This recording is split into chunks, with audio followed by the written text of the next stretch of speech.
નમસ્કાર. ધોરણ 10 અને સામાજિક વિજ્ઞાન વિષયમાં ખાસ કરી અને 6 માસિક પરીક્ષાને ધ્યાનમાં રાખી અને બોર્ડની પરીક્ષા માટે મહત્વના કહી શકાય એવા પાઠના પ્રશ્ન છે. ખાસ કરીને એમના ટોપિક છે, એમના પુનરાવર્તન છે એ જોઈએ તો અગાઉના વિડિયો લેક્ચરમાં આપણે 10મો પાઠ છે એના ખાસ કરી અને એમાંથી પૂછી શકાય એવા પ્રશ્ન છે એનું પુનરાવર્તન એટલે કે રિવિઝન જોયું હતું. આજના દિવસે ચોથો અને 11મો પાઠ છે. એમાંથી બોર્ડની પરીક્ષામાં અને 6 માસિક પરીક્ષા છે એમાં ખાસ કરીને 3 અને 4 માર્ક્સના પ્રશ્નમાં પૂછી શકાય એવા પ્રશ્ન છે એમનું રિવિઝન આજના દિવસે જોશું. તો ચોથો અને 11મો બંને પાઠ સાથે છે, જેમાં ચોથા પાઠમાં મધ્યકાલીન ભારતીય સાહિત્ય મોટે ભાગે 4 માર્ક્સના પ્રશ્નમાં પૂછાય છે અને નાલંદા, તક્ષશિલા અને વલ્લભી વિદ્યાપીઠ છે જે ટુકડોંધ સ્વરૂપે 3માંથી કોઈ પણ એક 3 માર્ક્સના પ્રશ્નમાં પૂછાય છે. એવી રીતે 11મો પાઠ છે એમાંથી જળ સ્ત્રોતો ટોપિક છે જે 3 માર્ક્સના પ્રશ્નમાં અને વૃષ્ટિ જળ સંચયન અને વૃષ્ટિ જળ સંચયનના મુખ્ય ઉદ્દેશો એ પણ 3 માર્ક્સના પ્રશ્નમાં પૂછાય છે. તો પહેલા ચોથા પાઠમાં મધ્યકાલીન ભારતીય સાહિત્ય જોઈએ તો ઉત્તર ભારતમાં મધ્યયુગની શરૂઆતમાં સંસ્કૃત સાહિત્યની ભાષા હતી કે શરૂઆતમાં ખાસ કરીને જ્યારે મધ્યયુગ ચાલતો હતો ત્યારે ઉત્તર ભારતમાં સંસ્કૃત છે એમાં સાહિત્યની મોટા ભાગે રચના થતી હતી.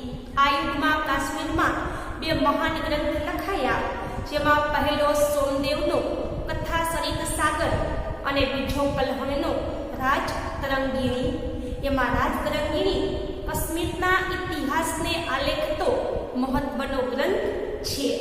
સાચા અર્થમાં ભારતનો તે સર્વપ્રથમ ઐતિહાસિક ગ્રંથ છે કે રાજ તરંગીણી છે કે જેમાં કાશ્મીરનો ઇતિહાસ છે તે લખાયો છે અને ભારતનો પ્રથમ ઐતિહાસિક ગ્રંથ તે ગણાય છે. આ સમયની બીજી મહત્વની રચના જયદેવનું ગીત ગોવિંદ છે કે જેની ગણના સંસ્કૃતના સુંદરમાં સુંદર કાવ્ય ગ્રંથોમાં થાય છે. કે સંસ્કૃત સાહિત્યની વાત કરીએ તો જયદેવ નામના વિદ્વાન છે એમણે ગીત ગોવિંદ ગ્રંથ લખ્યો કે જેમાં સુંદરમાં સુંદર સંસ્કૃતના કાવ્ય છે એમની રચના છે. આ સમયે અપભ્રંશ થયેલી ભાષામાંથી આધુનિક ભારતીય ભાષાઓનો વિકાસ થયો. કે મધ્યયુગમાં અપભ્રંશ એટલે કે ખોટા શબ્દ બોલાતા હોય એવી અપભ્રંશ ભાષામાંથી ઘણી બધી આધુનિક ભાષા છે એમનો વિકાસ થયો. જેમાં કવિ ચંદ બદરાય રચિત પૃથ્વીરાજ રાસો હિન્દી સાહિત્યનો પ્રારંભિક ગ્રંથ છે. કે હિન્દી સાહિત્ય જ્યારે લખવાની શરૂઆત થઈ ત્યારે ચંદ બદરાય નામના વિદ્વાને પૃથ્વીરાજ રાસો નામનું પુસ્તક લખ્યું હતું. પૃથ્વીરાજ ચૌહાણના વીરતાપૂર્ણ કાર્યોનું વર્ણન કરતા આ ગ્રંથની રચના હિન્દી સાહિત્યના જગતમાં વીરગાથા યુગનો પ્રારંભ થયો. કે તે સમયના મહાન રાજા પૃથ્વીરાજ ચૌહાણ કે જેમણે ભારત છે એમની માટે ઘણા બધા પ્રયત્ન કર્યા હતા અને ભારતને વિદેશીઓના શાસનમાંથી બચાવવાના ઘણા પ્રયત્ન કર્યા હતા.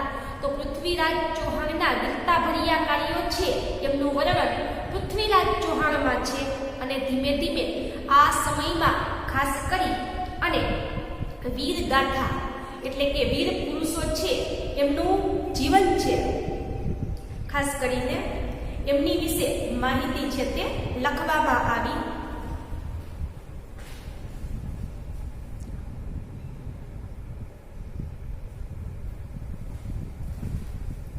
આ ઉપરાંત આ સમયે દક્ષિણ ભારતમાં સંસ્કૃત સાહિત્યની મોટા પ્રમાણમાં રચના થઈ, જેમાં શંકરાચાર્યનું મુખ્ય ભાષ્ય છે.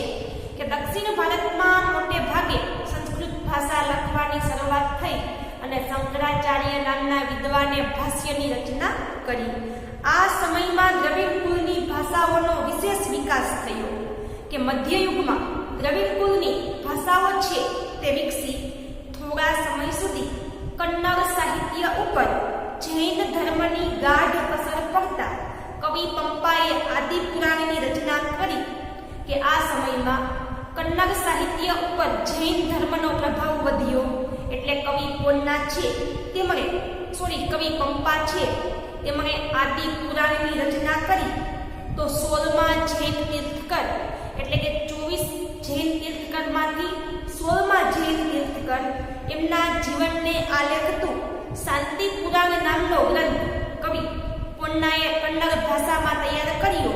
તો આ ઉપરાંત રન્ના નામના વિદ્વાને અજીતનાથ પુરાણ કે જે પણ એક જૈન ધર્મના તીર્થકર છે એમના જીવન ઉપર અજીતનાથ પુરાણ નામની કૃતિ રચી. આ યુગના કવિઓમાં કવિ પંપા, પોન્ના અને રન્નાને પ્રારંભિક કન્નડ સાહિત્યની ત્રિપુટી તરીકે ઓળખવામાં આવે છે. કવિ કંબલે તમિલ ભાષામાં રામાયણની રચના કરી કે અન્ય કવિ કંબલ છે એમણે તમિલ ભાષામાં રામાયણમ નામનો ગ્રંથ લખ્યો અને તમિલ સાહિત્યમાં અનેક ગ્રંથ પ્રસિદ્ધ થયા. ભારતીય ભાષાઓનો વિકાસ અને સાહિત્ય કૃતિઓની રચના દિલ્હી સલ્તનત કાળમાં વેગીલી બની કે જ્યારે દિલ્હીમાં સલ્તનત કાળ ચાલતો હતો, મુસ્લિમોનું શાસન ચાલતું હતું, ત્યારે અનેક ભારતીય ભાષાઓનો વિકાસ થયો.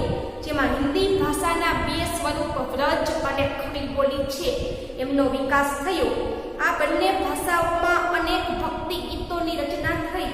હિન્દી અને ગુજરાતી સાથે મળતી આવતી રાજસ્થાની ભાષામાં પણ વીરગાથાઓ લખવામાં આવી. આલ્હા, ઉદલ, બિસલદેવ અને રાસો આ સમયની વિખ્યાત વીરગાથાઓ છે. આ ઉપરાંત અન્ય આધુનિક ભારતીય ભાષાઓમાં પણ સાહિત્ય રચવાનું શરૂ થયું. એટલે કે અનેક ભારતીય ભાષાઓમાં સાહિત્ય રચાયું. જેમાં મુલ્લા દાઉદનો ગ્રંથ ચંદ્રાયન એ અવધી ભાષાનો સૌથી જૂનો ગ્રંથ છે. જોકે પ્રાચીન ગ્રંથો ઉપર હજી ભાષ્ય સંસ્કૃત ભાષામાં લખાતા હતા કે પ્રાચીન ગ્રંથો છે એની ઉપર સંસ્કૃત ભાષામાં ભાષ્ય લખાતા હતા. ફારસી ભાષા દિલ્હીના સુલતાનોની રાજભાષા હતી કે તે સમયે દિલ્હીના મુસ્લિમ શાસકો છે એના રાજ દરબારમાં ફારસી ભાષા બોલવામાં આવતી હતી અને એના સાહિત્યની અસર રૂપે અનેક ફારસી શબ્દ છે એનો ભારતીય ભાષામાં સમાવેશ થયો. આ યુગમાં ઇતિહાસકારોમાં જયાઉદ્દીન બર્નીએ તારીખે ફિરોઝશાહીની રચના કરી કે આ સમયમાં ઇતિહાસકાર જિયાઉદ્દીન બર્ની નામ છે વિદ્વાનનું. તેમણે તારીખે ફિરોઝશાહી નામનો ઐતિહાસિક ગ્રંથ લખ્યો જેમાં ખલજી અને તુગલક વંશના રાજ્યનું વિસ્તૃત વર્ણન છે. એ તે સમયના ખલજી અને તુગલક વંશના રાજાઓ છે એનું રાજ્ય એમનું વર્ણન તારીખે ફિરોઝશાહી નામના ગ્રંથમાં છે. તો આ ઉપરાંત જિયાઉદ્દીન બર્ની છે એને રાજકીય સિદ્ધાંતો ઉપર ફતવાએ જહાદારી નામનો ગ્રંથ લખ્યો કે જિયાઉદ્દીન બર્ની ફારસી ભાષાના મહાન વિદ્વાન હતા. તેમણે તે સમયની રાજકીય વ્યવસ્થા ઉપર ખાસ કરી અને ફતવાએ જહાદારી નામનો ગ્રંથ લખ્યો. અમીર ખુજરો આ સમયના સૌથી મહાન સાહિત્યકાર ગણાય છે કે મધ્યયુગમાં ખાસ કરીને મુસ્લિમ શાસકોના સમયગાળા દરમિયાન અમીર ખુસરો એક જાણીતા સાહિત્યકાર ગણાય છે. તેઓ એક કવિ, ઇતિહાસકાર, રહસ્યવાદી સંત અને સંગીતકાર હતા. સુપ્રસિદ્ધ હજરત નિજામુદ્દીન ઓલિયા એમના ગુરુ હતા કે તે સમયના પ્રસિદ્ધ હજરત નિજામુદ્દીન ઓલિયા છે કે જે અમીર ખુસરોના ગુરુ હતા. એની મહત્વની કૃતિઓમાં આશિકા, નૂર, સિપિહર અને કિરાતુલ સદાયનનો સમાવેશ થાય છે કે અમીર ખુસરોની મહત્વની કૃતિઓ આશિકા, નૂર, સિપિહર અને કિરાતુલ સદાયન. આ ઉપરાંત તેણે અનેક કાવ્ય ગ્રંથોની રચના કરી છે. એને પોતાને ભારતીય હોવા ઉપર ગર્વ હતો અને તે ભારતને પૃથ્વી ઉપરનો સ્વર્ગ ગણતો હતો. તેણે પોતાના પુસ્તકમાં ભારતનું વાતાવરણ, ભારતની સુંદરતા, એની ઇમારત અને જ્ઞાન વિજ્ઞાનના પુષ્કળ પ્રમાણમાં વખાણ કર્યા છે. એ દ્રઢપણે માનતો કે હિન્દુ ધર્મ ધર્મનું સાર તત્વ ઇસ્લામ ધર્મની સાથે મળતું આવે છે કે હિન્દુ ધર્મનો જે સાર છે મોક્ષ મેળવવો એ જ ઇસ્લામ ધર્મનો સાર પણ છે. તે દિલ્હીની આજુબાજુ બોલવામાં આવતી ભાષાને હિન્દવી કહેતો અને પોતાની માતૃભાષા ગણતો. કે દિલ્હીની આજુબાજુ જે ભાષા બોલાતી એને અમીર ખુસરો હિન્દવી કહેતો અને પોતાની માતૃભાષા ગણતો. આ ભાષામાં તેમણે અનેક કવિતાઓની રચના કરી છે. તેમણે હિન્દી અને ફારસીને ભેગી કરી અને દ્વિભાષી ચોપાઈઓ અને દુહાઓ પણ રચ્યા. જે અમીર ખુસરો છે તેમણે હિન્દી અને ફારસી બંને ભાષાને ભેગી કરી અને બે ભાષામાં ચોપાઈઓ રચી અને દુહાઓ રચ્યા. તેમણે શરૂ કરેલી સ્વસ્થ પરંપરા સદીઓ સુધી ચાલી હતી. પ્રાદેશિક ભાષામાં અને સાહિત્યને પ્રાદેશિક શાસકોએ વેગ આપ્યો. ભક્તિ માર્ગના સંતોએ લોકોની ભાષામાં ઉપદેશ આપ્યો, જેમાં કબીર જેવા અનેક સંત કવિનો સમાવેશ થાય છે. કે ભક્તિ માર્ગના કવિઓ છે એને લોકોને પોતાની ભાષામાં ઉપદેશ આપ્યો. એ વખતે ભોજપુરી અને અવધી હિન્દી ભાષાની મુખ્ય બોલીઓ હતી. કબીરની રચનાઓ મુખ્યત્વે સધુકરી લોકબોલીમાં લખાયેલી છે. એમના દોહરાઓ લોક સાહિત્યનું અંગ બન્યા છે. મલિક મુહમ્મદ જાયસીએ અવધીમાં પદ્માવત નામનું મહાકાવ્ય લખ્યું. કે મલિક મુહમ્મદ જાયસી છે એમણે અવધી ભાષામાં પદ્માવત નામનું મહાકાવ્ય લખ્યું. આ ઉપરાંત તુલસીદાસનો પ્રસિદ્ધ ગ્રંથ રામચરિતમાનસ આ સમયે અવધી ભાષામાં લખાયો.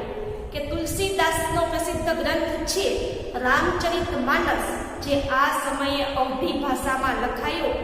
આ યુગમાં અવધી ભાષાના બીજા કવિઓ પણ થઈ ગયા. આ યુગમાં હિન્દી ઉપરાંત બીજી અનેક ભાષામાં સાહિત્ય રચાયું, જેમાં બંગાળના સુલતાનોના આશ્રયે રહી અને કૃતિવાસે બંગાળીમાં રામાયણ અને પ્રસિદ્ધ કવિ ચંડીદાસે સેંકડો ગીતની રચના કરી હતી. બંગાળમાં સંત ચૈતન્યથી ભક્તિ ગીતો લખવાની શરૂઆત થઈ. કે બંગાળમાં સંત ચૈતન્ય છે એને ભક્તિ ગીત લખવાની પરંપરા શરૂ કરી.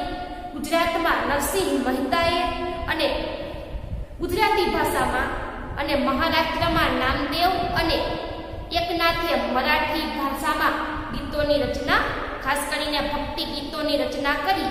જૈનુલ અબિદીનના આશ્રયે કાશ્મીરમાં મહાભારત અને રાજતરંગીણી જેવા સંસ્કૃત ગ્રંથોનો ફારસીમાં અનુવાદ થયો.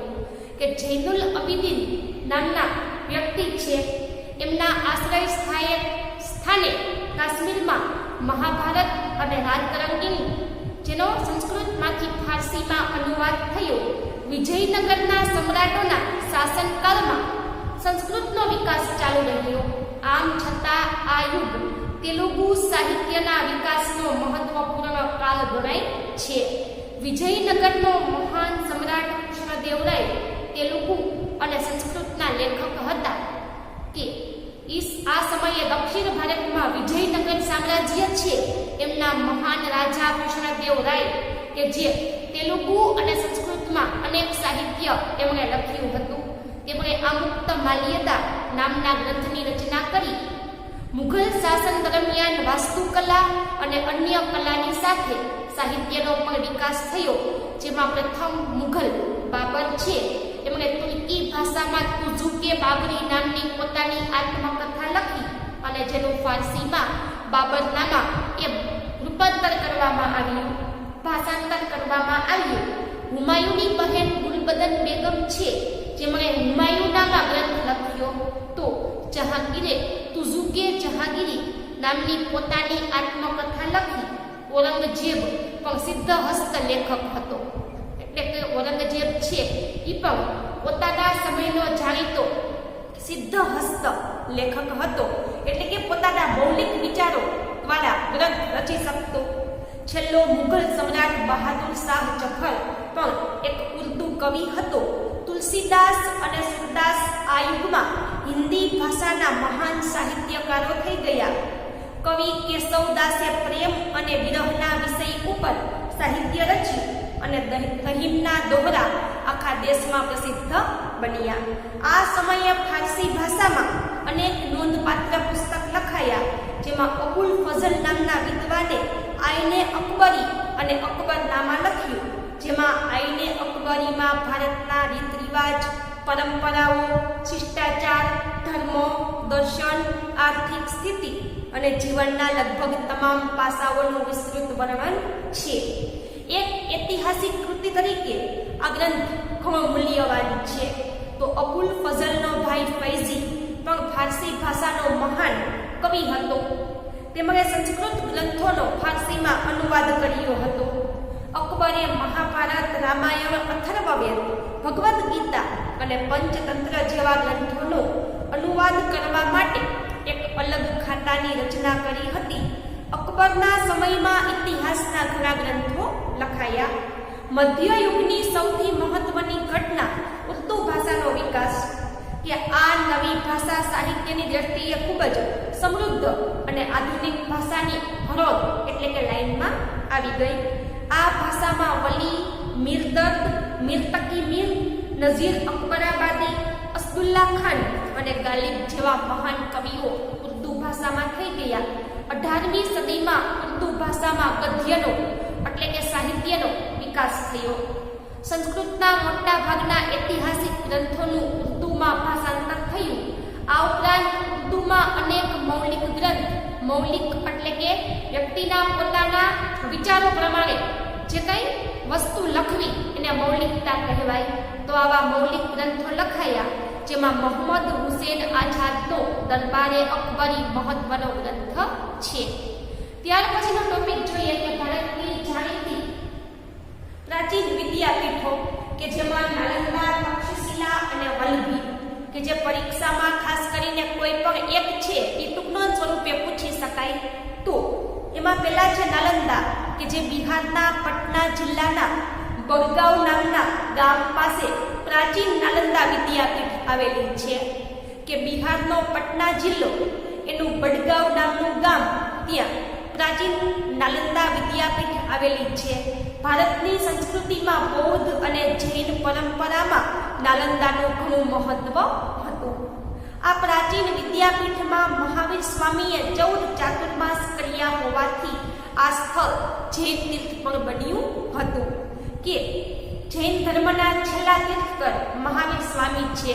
એને 14 ચાતુર્માસ, ચાતુર્માસ એટલે કે 4 મહિના, એવા 14 ચાતુર્માસ કર્યા હતા. એટલે નાલંદા જૈન ધર્મનું જાણીતું તીર્થધામ પણ હતું. 5મી સદીમાં કુમારગુપ્તે એક વિહાર બંધાવ્યો હતો. કે ખાસ કરીને વિહાર છે કે જે બૌદ્ધ સાધુઓ છે એમને આરામ કરવા માટેનું સ્થળ ગણી શકાય. કે જ્યાં બૌદ્ધ સાધુઓ ઉપદેશ આપવા માટે જતા અને જે જગ્યાએ આરામ કરવા માટે રોકાતા એને વિહાર કહેવાય. તો કુમારગુપ્ત છે એમણે નાલંદામાં વિહારનું નિર્માણ કરાવ્યું હતું. ત્યાર પછી નાલંદાની પ્રસિદ્ધિમાં વધારો થયો અને ખાસ કરીને ગુપ્ત યુગના શાસકો છે એને નાલંદાના વિકાસમાં મહત્વનો ફાળો આપ્યો હતો. ત્યાં હજારો હસ્તલિખિત ગ્રંથોનો અમૂલ્ય ભંડાર હતો. કે નાલંદામાં હાથેથી લખેલા હજારોની સંખ્યામાં ગ્રંથો હતા.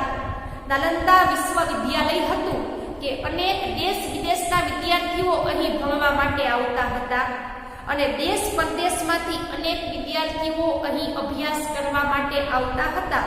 મહાન મુસાફર યુઅન સ્વાંગ પણ નાલંદા વિદ્યાપીઠમાં આવેલો અને આજે તો આ મહાન વિશ્વવિદ્યાલયના માત્ર ખંડેર જ દેખાય છે.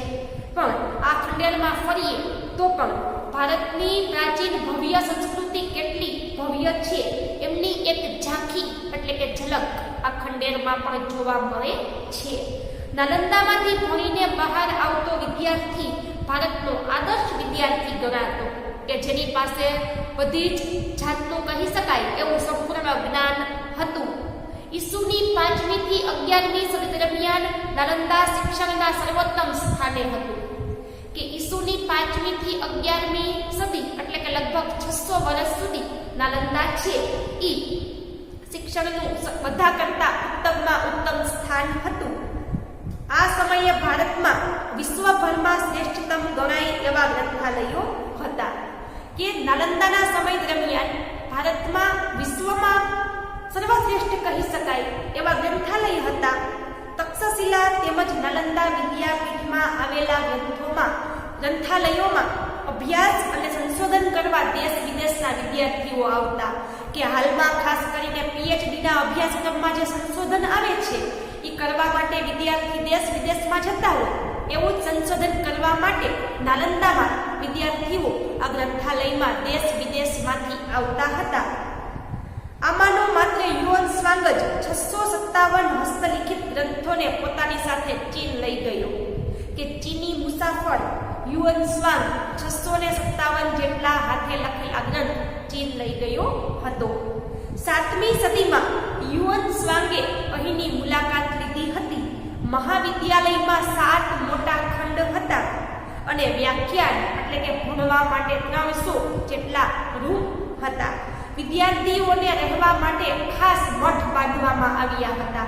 કે હાલમાં જે આપણે ગુરુકુલ જેવું હોય, ખાસ કરીને સ્વામિનારાયણ ભગવાનના જે ગુરુકુલ છે એ રીતના મઠ છે એ ખાસ કરીને કુદરતી વાતાવરણમાં બાંધવામાં આવતા હતા. વિદ્યાપીઠને નિર્વાહ માટે અનેક ગામો દાન મળ્યા હતા. કે વિદ્યાપીઠ છે એ યોગ્ય રીતે ચાલી શકે એટલે અનેક ગામ દાનમાં મળ્યા હતા. અને ગામની જે આવક છે એમાંથી વિદ્યાર્થીને ભોજન અને વસ્ત્ર વિનામૂલ્યે આપવામાં આવતા હતા. અહીંનો ગ્રંથાલયવાળો વિસ્તાર ધર્મગંજના નામથી ઓળખાય છે. ઈસુની 5મી થી 11મી સદી દરમિયાન નાલંદા એમની ખ્યાતિ સુપ્રસિદ્ધ વિદ્યા કેન્દ્ર તરીકે હતી અને વિદ્યાર્થીઓએ પ્રવેશ મેળવવા માટે પ્રવેશ પરીક્ષા પાસ કરી અને પછી અહીં દાખલ કરવામાં આવતા. ત્યાર પછી છે તક્ષશિલા. વર્તમાન સમયમાં પાકિસ્તાનમાં આવેલા રાવલપિંડીથી પશ્ચિમે પ્રાચીન તક્ષશિલા વિદ્યાપીઠ હતી. કે વર્તમાનમાં પાકિસ્તાનનું રાવલપિંડી શહેર છે એની પશ્ચિમે પ્રાચીન તક્ષશિલા વિદ્યાપીઠ આવેલી છે કે જે એક સમયે ભારતનો ભાગ હતી. પ્રાચીન ગાંધાર પ્રદેશની રાજધાનીનું તે શહેર હતું. કે પ્રાચીન સમયમાં મહાભારતમાં જેનું વર્ણન છે ગાંધાર પ્રદેશ, એમની રાજધાની એટલે કે તક્ષશિલા. આ વિદ્યાપીઠમાં 64 જેટલી વિદ્યાઓ શીખવવામાં આવતી હતી. અહીં મોટા ભાગના વિદ્યાર્થીઓ ગુરુ છે એના આશ્રમમાં રહી અને અભ્યાસ કરતા હતા. ભગવાન બુદ્ધના શિષ્ય જીવકે અહીં આયુર્વેદના પાઠ છે એ શીખ્યા હતા. કે ભગવાન બુદ્ધના મહાન શિષ્ય જીવક છે એમણે આયુર્વેદના પાઠ તક્ષશિલામાં શીખ્યા હતા. તો અર્થશાસ્ત્રના કર્તા કૌટિલ્ય એમણે પણ તક્ષશિલામાં અભ્યાસ કર્યો હતો. દંતકથા પ્રમાણે એટલે કે લોકો પાસેથી સાંભળેલી વાત પ્રમાણે રઘુકુલમાં જન્મેલા રામ છે એમના ભાઈ ભરત અને એમના પુત્ર તક્ષ ઉપરથી તક્ષશિલા એવું નામ પડ્યું હતું. 7મા સૈકામાં એટલે કે 7મી સદીમાં તે મહત્વનું વિદ્યા કેન્દ્ર હતું. વિદ્યાર્થીને જે વિષયમાં રસ હોય એનું શિક્ષણ આપવામાં આવતું અને શિક્ષક પોતાની ઈચ્છા પ્રમાણે ગમે એટલા વિદ્યાર્થીને ભણાવી શકતા. પણ સામાન્ય રીતે એક શિક્ષક પાસે 20 વિદ્યાર્થીઓ ભણતા. અહીં વારાણસી, રાજગૃહ, મિથિલા, ઉજ્જૈન જેવા દૂરના નગરમાંથી વિદ્યાર્થીઓ શિક્ષણ મેળવવા માટે આવતા. વારાણસીના રાજકુમારો પણ અહીં શિક્ષણ લેતા. કૌશલના મહાન રાજા પ્રસન્નજીત, વ્યાકરણ શાસ્ત્રી પાણિની અને રાજનીતિ જાણનાર કૌટિલ્ય એમણે પણ તક્ષશિલામાં અભ્યાસ કર્યો હતો. તક્ષશિલા ઉચ્ચ પ્રકારના શિક્ષણનું કેન્દ્ર હતું. સામાન્ય સ્થિતિના વિદ્યાર્થીઓ કે જે ગરીબ કુટુંબના હોય એવા વિદ્યાર્થીઓ ગુરુને ઘરે રહીને ભણતા હતા. અહીં વેદ, શસ્ત્રક્રિયા, ગજ વિદ્યા એટલે કે હાથીનો અભ્યાસ, બાણ કેમ ચલાવવું, ધનુર્વિદ્યા, વ્યાકરણ, તત્વજ્ઞાન, યુદ્ધ વિદ્યા, ખગોળ, જ્યોતિષ વગેરેનું શિક્ષણ આપવામાં આવતું. ચંદ્રગુપ્ત મૌર્યના ગુરુ ચાણક્ય અને ખુદ ચંદ્રગુપ્ત મૌર્ય પણ અહીં શિક્ષણ લીધું હતું. કે મૌર્ય વંશની સ્થાપના કરનાર ચંદ્રગુપ્ત મૌર્ય અને તેમના ગુરુ ચાણક્ય આ બંનેએ તક્ષશિલામાં અભ્યાસ કર્યો હતો. 5મી સદીમાં જ્યારે શરૂ થઈ ત્યારે ચીનનો ફાહિયાન નામનો મુસાફર છે એમણે તક્ષશિલાની મુલાકાત લીધી હતી. ત્યાર પછી છે વલ્લભી. ઈસવી સનના 7મા શતકમાં ગુજરાતનું વિદ્યાધામ અતિ પ્રસિદ્ધ શિક્ષણનું કેન્દ્ર હતું. કે ઈસુની 7મી સદીમાં ગુજરાતનું આ વિદ્યાધામ અતિ પ્રસિદ્ધ શિક્ષણનું કેન્દ્ર હતું. વલ્લભીને વિશાળ અને અત્યંત પ્રસિદ્ધ વિદ્યાધામ બનાવવામાં મૈત્રક વંશના તત્કાલીન શાસકો અને નાગરિકોનો મોટો ફાળો હતો. કે વલ્લભી છે એને મોટું વિદ્યાનું ધામ બનાવવામાં તે સમયે ગુજરાતમાં મૈત્રક વંશના શાસકો અને ગુજરાતના નાગરિકોનો મોટો ફાળો હતો. 7મી સદીમાં ભિક્ષુ વિદ્યાર્થીઓ અહીં ખાસ કરીને ભિક્ષા માંગતા હોય એવા વિદ્યાર્થીઓ અહીં રહેતા હતા. વલ્લભી ત્યારે બૌદ્ધ મતના હિનયાન પંથનું કેન્દ્ર હતું. કે બૌદ્ધ ધર્મની અંદર 2 પંથ છે, હિનયાન અને મહાયાન. તો વલ્લભી છે એ બૌદ્ધ ધર્મનું હિનયાન પંથનું કેન્દ્ર હતું. 7મા શતકની મધ્યમાં પ્રસિદ્ધ બૌદ્ધ વિદ્વાનો સ્થિરમતી અને ગુણમતી વલ્લભીના અગ્રણી આચાર્ય હતા. કે 7મી સદીના મધ્ય ભાગમાં પ્રસિદ્ધ વિદ્વાન આચાર્ય સ્થિરમતી અને ગુણમતી કે જે બૌદ્ધ વિદ્વાનો વલ્લભીના આચાર્ય હતા. દૂર દૂરના ગંગા યમુનાના મેદાન વિસ્તારમાંથી બ્રાહ્મણ વિદ્યાર્થીઓ અહીં અભ્યાસ કરવા માટે આવતા હતા. ચીની પ્રવાસી ઇક્સિંગે નોંધ્યું છે કે વલ્લભી પૂર્વ ભારતની પ્રસિદ્ધ શિક્ષણ સંસ્થા નાલંદા સાથે સ્પર્ધા કરતી હતી. કે વલ્લભીની મુલાકાત લેવા માટે ચીની મુસાફિર ઇક્સિંગ આવ્યો હતો. એણે પોતાના પુસ્તકમાં લખ્યું છે કે પૂર્વ ભારતની નાલંદા અને પશ્ચિમમાં વલ્લભી આ બંનેની વચ્ચે સ્પર્ધા ચાલતી હતી. વલ્લભી એક રાજધાની એટલે કે મૈત્રક વંશની રાજધાની અને આંતરરાષ્ટ્રીય બંદર એટલે કે દરિયા કિનારાની નજીક હોવાથી દેશ વિદેશમાં વેપાર પણ થતો હતો. ઈસવીસન 480 થી 775 ની વચ્ચે વલ્લભીના શાસક મૈત્રક રાજવીઓ વિદ્યા અને વિદ્યાપીઠના મહાન આશ્રયદાતાઓ હતા. કે વલ્લભીનું નિર્માણ કરાવનારા મૈત્રક વંશના રાજાઓ છે એ વિદ્યા અને વિદ્યાપીઠને યોગ્ય દાન આપતા હતા. એ બાબતની નોંધ લેવી પડે કે મૈત્રક વંશના રાજવીઓ બૌદ્ધ ન હતા, સનાતન હતા, છતાં પણ સંસ્થાને મદદ કરતા હતા.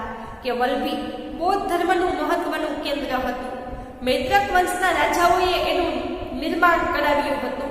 મૈત્રક વંશના રાજાઓ બૌદ્ધ ન હતા, સનાતની એટલે કે હિન્દુ હતા, છતાં પણ તે આ વિદ્યાપીઠને દાન અને મદદ કરતા હતા.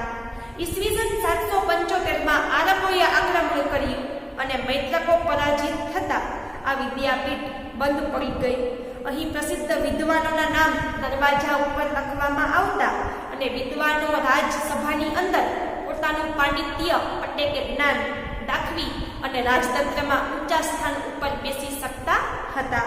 આ જાણીતી વિદ્યાપીઠ હતી અને જ્ઞાનની આરાધના અને વિશિષ્ટ પ્રકારની શિક્ષણ પ્રણાલીને લીધે ભારતમાં જ નહીં પણ વિશ્વભરમાં પ્રસિદ્ધ થઈ હતી. આ વિદ્યાપીઠમાં દેશ પરદેશમાંથી વિદ્યાર્થીઓ અભ્યાસ કરવા માટે આવતા. તે સાચા અર્થમાં આંતરરાષ્ટ્રીય વિદ્યાપીઠ હતી. એમાં લગભગ પ્રત્યેક વિદ્યા શાખાઓનું શિક્ષણ અપાતું. આ બધી જ વિદ્યાપીઠનો નિભાવ કરવા માટે રાજાઓ અને શ્રેષ્ઠીઓએ આપેલા દાનમાંથી થતો. કે આ વિદ્યાપીઠ છે એને ચલાવવા માટે રાજા અને શ્રીમંત વ્યક્તિઓનું દાન છે એમાંથી તે મોટે ભાગે ચાલતી હતી. તો એ બતાવે છે કે સમાજને વિદ્યા એટલે કે જ્ઞાન પ્રત્યે કેટલો પ્રેમ છે. એ આ દાતાઓ છે એના દાનથી બતાવે છે કે વિદ્યાધામ છે એને દાન આપી અને વિદ્યાર્થીઓ શિક્ષણ મેળવે એ સમાજની જ્ઞાન પ્રત્યેનો પ્રેમ બતાવે છે.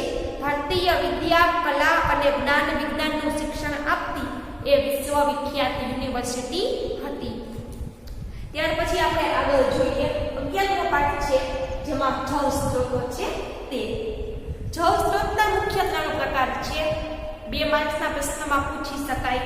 વૃષ્ટિ જળ સંચય અને ભૂમિગત જળ સંચય. એમાં વૃષ્ટિય જળ પૃથ્વી ઉપર જળ સંસાધનનો મુખ્ય સ્ત્રોત વૃષ્ટિ છે. કે પૃથ્વી ઉપર પાણીનો મુખ્ય સ્ત્રોત વૃષ્ટિ એટલે કે વરસાદ છે. નદી, સરોવર, ઝરણા અને કુવા એ ગૌણ સ્ત્રોત છે. આ બધા સ્ત્રોત વૃષ્ટિને આભારી છે કે નદી, સરોવર, ઝરણા અને કુવા એ બીજા ક્રમના સ્ત્રોત છે.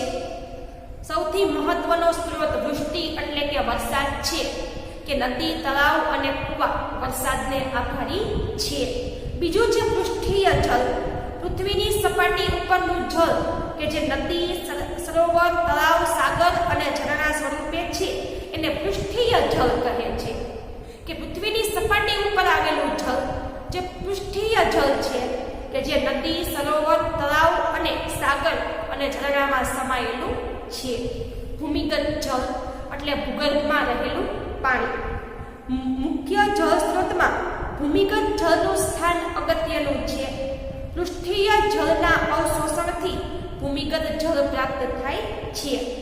કે પૃષ્ઠીય જળ છે એનું અવશોષણ એટલે કે પૃષ્ઠીય જળ છે એ ધીમે ધીમે જમીનમાં ઉતરે અને એનો અવશોષણ થવાથી જમીનમાં ભૂગર્ભ જળમાં વધારો થાય છે. ભૂમિગત જળનો જથ્થો અમર્યાદિત છે કે ભૂગર્ભ જળ છે એ અમર્યાદિત માત્રામાં રહેલું છે. ભારતમાં ઉત્તરનો મેદાની વિસ્તાર છે જ્યાં 42% જેટલું ભૂમિગત જળ છે. કે ઉત્તર ભારતમાં ગંગા અને યમુનાના મેદાની વિસ્તારમાં ભૂગર્ભમાં 42% પાણી રહેલું છે. દક્ષિણ ભારતમાં ઉચ્ચ પ્રદેશ અને પર્વતીય વિસ્તાર હોવાને કારણે ભૂગર્ભ જળનું પ્રમાણ ઓછું છે. ભૂમિગત એટલે કે ભૂગર્ભ જળનો સૌથી વધારે ઉપયોગ જળ ખાસ કરીને સિંચાઈ માટે થાય છે. એટલે કે ભૂમિગત જળ છે એનો મુખ્ય ઉપયોગ સિંચાઈ માટે થાય છે. અને ત્યાર પછી 11મા પાઠમાં વૃષ્ટિ જળ સંચયન અને વૃષ્ટિ જળ સંચયનના મુખ્ય ઉદ્દેશો છે. તે વૃષ્ટિ જળને રોકીને એકઠું કરવાની વિશેષ પદ્ધતિ જેમ કે કુવા, બંધારા, ખેત તલાવડી વગેરેનું નિર્માણ કરવાનો સમાવેશ થાય છે. કે વૃષ્ટિ જળ છે એને રોકીને એકઠું કરવાની વિશેષ પદ્ધતિ જેમાં કુવા, બંધારા એટલે કે ખાસ કરીને કુવા, પછી નાના બંધ કે ચેક ડેમ, ખેત તલાવડી કે ખેતરમાં તળાવનું નિર્માણ કરવું વગેરેનો સમાવેશ થાય છે. કે જેમાં વરસાદના પાણીને રોકી અને ખાસ કરીને કુવા, બંધ કે ખેતરમાં તલાવડી બનાવી અને એમાં સંગ્રહ કરવામાં આવે છે. આ માધ્યમથી જળ સંચયન એટલે કે આ માધ્યમથી પાણીનો સંગ્રહ થાય છે. અહીં ભૂમિગત જળ સ્તર ઊંચું આવે છે કે અહીં ભૂગર્ભ જળ કે એનો સંગ્રહ કરવાથી ભૂગર્ભ જળ પણ ઊંચું, કુવા, ખેત તલાવડી દ્વારા પાણી ભેગું કરવાથી ભૂગર્ભ જળ ઊંચું આવે છે. આમ કરવાથી ઘર વપરાશની અને ખેતીની જરૂરિયાતો પૂરી કરી શકાય છે. તો વૃષ્ટિ જળ સંચયન એટલે કે વરસાદના પાણીનો સંગ્રહ કરી અને એના મુખ્ય હેતુઓ જોઈએ તો ભૂમિગત જળને એકઠું કરવાની ક્ષમતા વધારવી અને જળ સ્તરમાં વધારો કરવો. કે ભૂગર્ભ જળ છે એ ખાસ કરી અને ભેગું થાય અને જળ સ્તરમાં વધારો થાય. કે વરસાદનો આ પાણીનો સંગ્રહ કરવામાં આવે તો ભૂગર્ભ જળમાં વધારો થાય છે અને પાણીનું સ્તર ઊંચું આવે છે. જળ પ્રદૂષણને ઘટાડવું કે પાણીનું પ્રદૂષણ છે એ ન થાય એવા પ્રયત્ન કરવા. ભૂમિગત જળની ગુણવત્તામાં સુધારો કરવો કે ભૂગર્ભ જળ હોય એમાં ક્ષાર ને અન્ય કેમિકલ ભરેલા હોય તો આવા દૂષિત પાણીને બદલે પાણીની ગુણવત્તા વધારવી. સ્થળ માર્ગોને પાણીના ભરાવાથી રોકવા કે ચોમાસામાં ખાસ કરીને રસ્તા અને સ્થળ છે ત્યાં પાણી ભરાઈ ન જાય એવા પ્રયત્ન કરવા કે જેને કારણે નદી કે તળાવ છે એમાં વરસાદી પાણીનો સંગ્રહ થાય અને પાણી ખોટું વેડફાઈ ન જાય. સપાટી ઉપરથી વહી જતા પાણીનો જથ્થો ઓછો કરવો કે વરસાદમાં ખાસ કરીને રસ્તા ઉપરનું એનું પાણી છે એ ખોટે ખોટું બગડી અને એનો દુર્વ્યય થતો હોય છે. તો સપાટી ઉપરથી પાણી વહી જતું હોય તો એનો જથ્થો છે એને રોકી અને નદી કે સરોવરમાં જાય એવા પ્રયત્ન ઉનાળામાં કરવા. ઉનાળામાં અને લાંબા શુષ્ક સમયગાળામાં પાણીની ઘરેલી જરૂરિયાતોને પૂરી કરવી કે વરસાદી પાણીનો સંગ્રહ થાય તો ઉનાળામાં અને લાંબો શુષ્ક એટલે કે સૂકો કે ઉનાળાના દિવસોમાં સમયગાળામાં પાણી છે એનો સંગ્રહ કરેલો હશે તો ઘરની જરૂરિયાત પૂરી થઈ શકશે. પાણીની વધતી જતી માંગને પૂરી કરવી, કે વરસાદી પાણીનો સંગ્રહ કરવાથી પાણીની માંગ વધી રહી છે તો એમાં પણ આ માંગને પણ રાહત મળે છે. મોટા શહેરોમાં બહુમાળી આવાસ વચ્ચે વરસાદના પાણીનો સંગ્રહ થાય એ માટે ભૂગર્ભ ટાંકાઓ અથવા વરસાદી પાણી જમીનમાં ઉતરે એવી વ્યવસ્થા કરવી. કે મોટા શહેરમાં બહુમાળી એટલે કે મોટા બિલ્ડિંગ બનાવવાના હોય, આવાસ એટલે કે મકાન, તો મોટા શહેરોમાં મોટા બિલ્ડિંગ બનતા હોય એ સમયે જો ભૂગર્ભમાં ટાંકા બનાવી લેવામાં આવે અને છત ઉપરથી વરસાદી પાણી ભૂગર્ભ ટાંકામાં જાય અને આખું વર્ષ એમનો સંગ્રહ કરી શકાય એવી પદ્ધતિ જો વિકસાવવામાં આવે તો ખાસ કરીને આ ભૂગર્ભ ટાંકાઓ છે કે જેના દ્વારા વરસાદી પાણીનો સંગ્રહ કરી અને જે તે બિલ્ડિંગ છે એની પાણીની જરૂરિયાત સંતોષી શકાય છે. તો ખાસ કરીને દ્વારકા અને ઓખા આ બંને જગ્યાએ ખાસ કરીને ક્ષારવાળું પાણી આવતું હોય છે નગરપાલિકાનું, તો ત્યાંના લોકો છે એ જ્યારે મકાન બનાવે ત્યારે જેટલું મકાન હોય એટલો જ અંડરગ્રાઉન્ડ ભૂગર્ભ ટાંકો બનાવે છે અને જ્યારે ચોમાસું હોય એમાં વરસાદ પડે તો પાઇપ દ્વારા અગાસીના માધ્યમથી ભૂગર્ભ ટાંકો છે એ પાણીથી ભરાઈ જાય આખો ટાંકો, અને આ ટાંકો છે એને ખાલી થોડીક જ જગ્યા રાખી અને ચારે બાજુથી પેક કરી દેવામાં આવે છે અને આખું વર્ષ દ્વારકાના લોકો છે એ પીવાનું પાણી છે એ આ ભૂગર્ભ ટાંકાનો ઉપયોગ કરે છે. અને મોટા ભાગના મકાનો એવી રીતે બનાવવામાં આવે કે જ્યાં મોટા ભૂગર્ભ ટાંકા હોય કે જેમાં વરસાદી પાણીનો સંગ્રહ કરી અને આખું વર્ષ આ પાણી પીવા માટે વાપરી શકાય છે. તો આપણે આજના વિડીયો લેક્ચરમાં ચોથો અને 11મો પાઠ છે કે જેમાં પરીક્ષામાં પૂછી શકાય એવા 3 અને 4 માર્ક્સના પ્રશ્નનું પુનરાવર્તન કરીને જોયું. છતાં પણ કોઈ વિદ્યાર્થીને કંઈ પ્રશ્ન હોય તો ફોન કરીને પૂછજો. અને બીજું કે આ પાઠ છે એમાં તમને જે કાંઈ હોમવર્ક આપવામાં આવે એ ફક્ત વાંચન કરવા માટે છે. અગાઉ જ્યારે પાઠ રેગ્યુલર ભણતા હતા વિડીયો લેક્ચરથી ત્યારે એનું હોમવર્ક તમને આપેલું જ છે, એટલા માટે જે કાંઈ પ્રશ્ન તમને પૂછ્યા હોય હોમવર્કની અંદર એ ખાલી વાંચન માટે છે.